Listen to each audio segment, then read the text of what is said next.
He observed to one person testifying, quote, "You would probably have been better off if there had been no federal programs at all. Well done."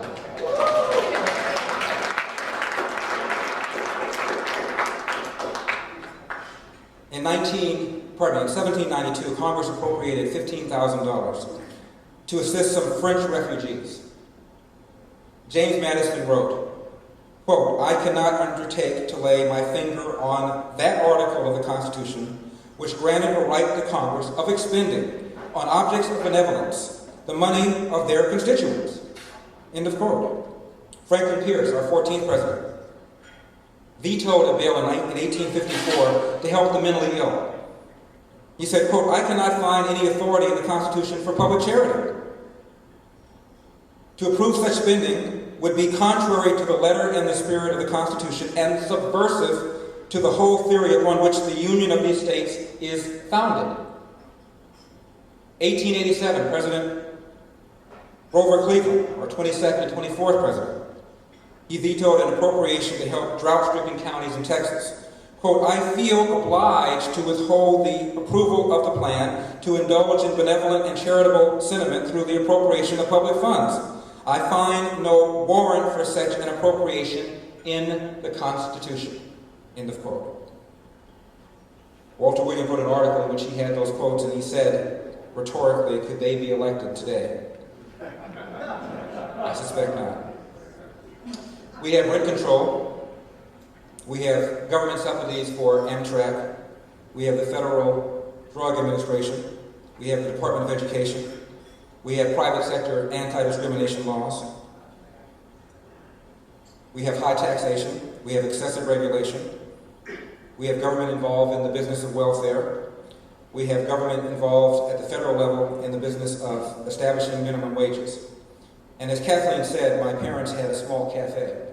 And I would watch my mom and my dad sit there with pen and pencil and determine whom they had to lay off, what kinds of price increases they were going to have to institute, when Congress, in its infinite wisdom, decided to raise minimum wages.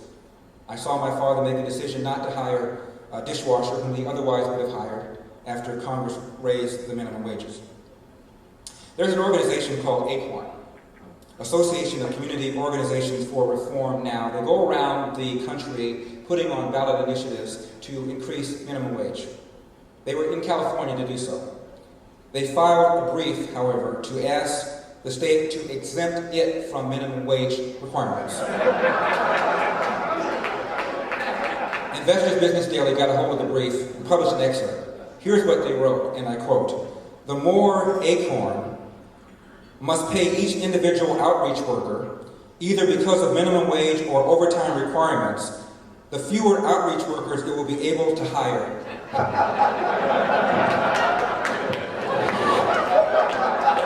Scotty, beam me up. My father is a Republican.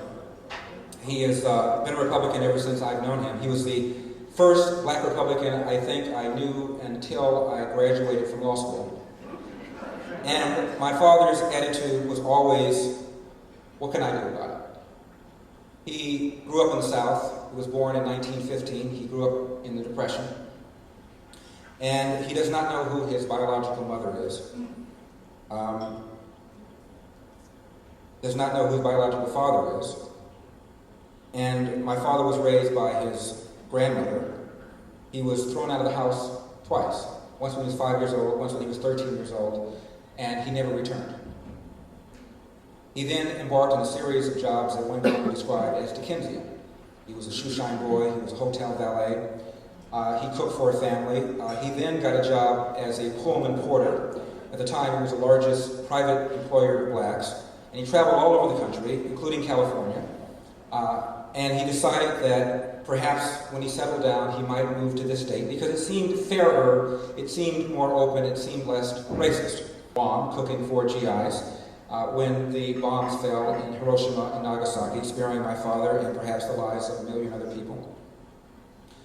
Given this experience, he returned to the South to get a job as a short order cook, and he was told, "I'm sorry, sir, you have no references." He went to another place, and he was told, "I'm sorry, sir, you have no references."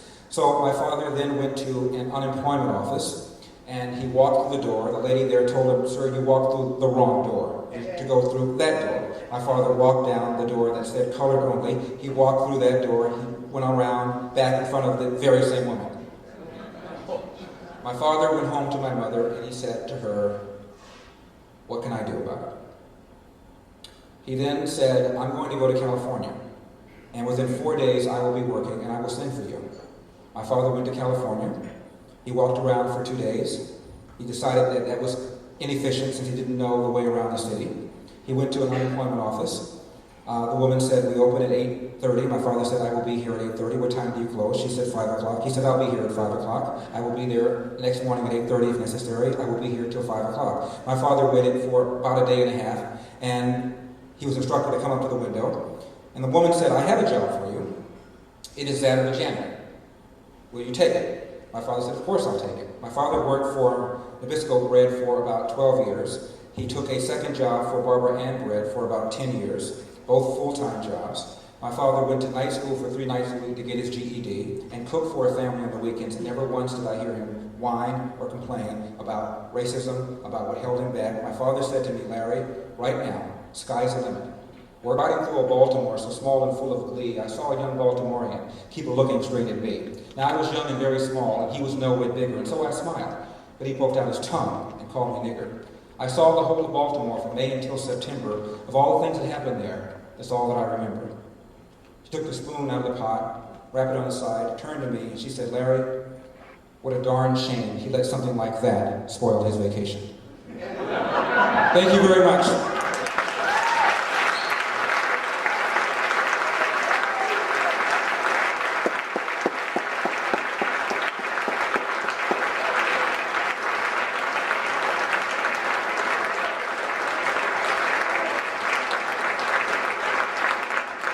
Let's have another round of applause for both of tonight's keynote speakers, Richard Epstein.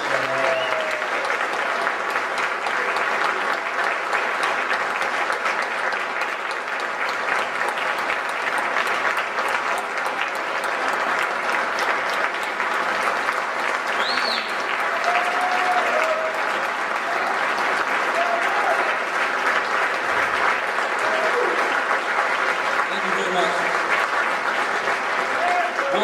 One more real quick one. I've been told, Larry, we need to have affirmative action until there's no more racism left in America. Some of you probably know from my show, I subscribe to what I call the Elvis theory. According to a Gallup poll, 10% of the American people believe Elvis is still alive. 8% believe if you send him a letter, he will get it. So you kind of start with that. Reverend Jesse Jackson, former Israeli Prime Minister Benjamin Netanyahu, and David Duke were walking down the beach once. You think that's somewhat unlikely? And they found a magic lantern, they rubbed it, a genie appeared. "Gentlemen, one wish, whatever you want." Well, Reverend Jackson went first, of course. And he said, "I'd like every African-American male, every African-American female, every African-American child to leave this racist country, America, and return to our ancestral homeland, the great continent of Africa." Prime Minister Netanyahu said, "I'd like every Jewish American male, every Jewish American female, every Jewish American child to leave this country and return to our ancestral homeland, the great state of Israel." David Duke said,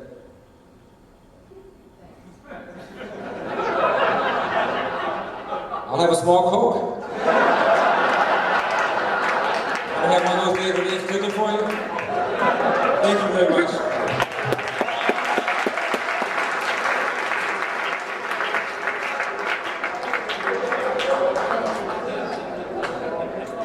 I'd like to thank all of you for coming tonight. It's been a wonderful evening. To mark the occasion, we have the special anniversary issue of Reason for you available to take home after the dessert reception, and also the lead crystal blocks that are on your table. We have those for you to take as well. But before you go, we have a dessert reception in the Winter Garden Room just behind the curtain. And I invite you to stay, get dessert, and catch up with more of the people that you still haven't seen from tonight. So again, thank you for 35 years of advancing liberty, and here's to 35 more.